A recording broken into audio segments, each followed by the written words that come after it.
नमस्कार मैत्रिणींनो, आजचा व्हिडिओ खूप छोटा आहे पण तुमच्यासाठी खूप महत्त्वाचा आहे.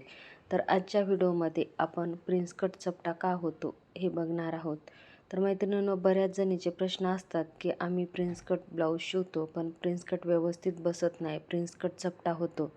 तर तो कशामुळे होतो ते आज आपण पाहणार आहोत. तर प्रिन्स कट करताना आपण जो आकार देतो तो व्यवस्थित नाही आला, कटिंग व्यवस्थित नाही आली आणि स्टिचिंगही व्यवस्थित नाही आली तर प्रिन्स कट चपटा होतो.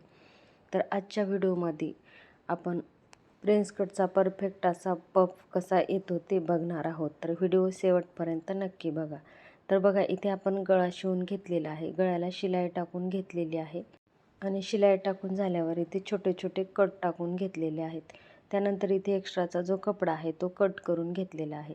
तर आता इथे गळ्याला आपल्याला परफेक्ट फिटिंग येण्यासाठी आपल्याला इथे दाब शिलाई देऊन घ्यायची आहे. तर ही दाब शिलाई आपल्याला अस्तरच्या साईडने देऊन घ्यायची आहे, जेणेकरून वरच्या साईडने शिलाई दिसणार नाही व गळ्याला फिनिशिंग छान येते.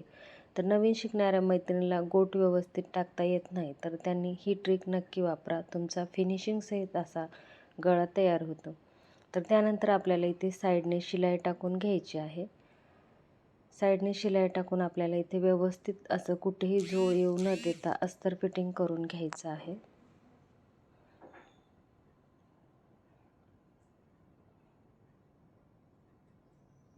तर बघा, अस्तर फिटिंग करून झाल्यावर आपल्याला इथे एक्स्ट्राचा कपडा आहे तो कट करून घ्यायचा आहे.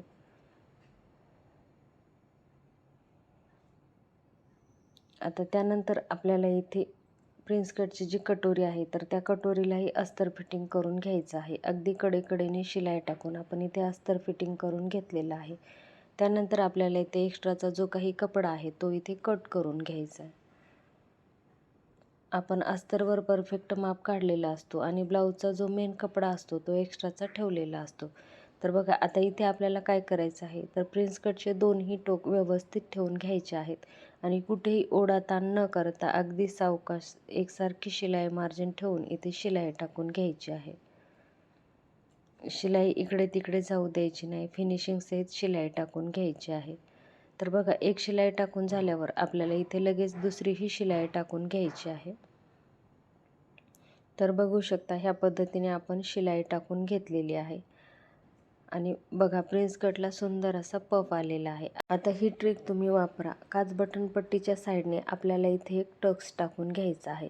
हा टक्स टाकला तर आपला प्रिन्स कटचा पफ अगदी व्यवस्थित असा येतो आणि प्रिन्स कट चपटाही होत नाही आणि फिटिंग अगदी परफेक्ट अशी बसते.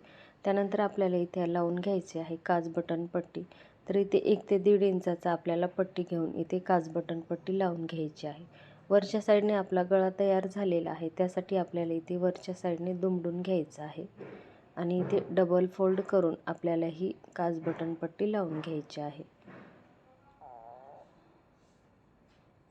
तर मैत्रिणींनो, ह्या पद्धतीने जर तुम्ही प्रिन्स कट ब्लाऊज शिवला तर तुमचा अगदी फिनिशिंग सहित परफेक्ट असा प्रिन्स कट बसतो. आणि ज्या मैत्रिणीला प्रिन्स कटची कटिंग पाहायची असेल तर आपण तो व्हिडिओ अपलोड केलेला आहे, तोही व्हिडिओ तुम्ही नक्कीच बघा. तर बघा, आपला सुंदर असा पफ तयार झालेला आहे आणि प्रिन्स कटसुद्धा खूप छान आलेला आहे. तर मैत्रिणींनो, हा व्हिडिओ तुम्हाला कसा वाटला तो कमेंटमध्ये नक्की सांगा. पुन्हा भेटूया अशाच एका छानशा व्हिडिओ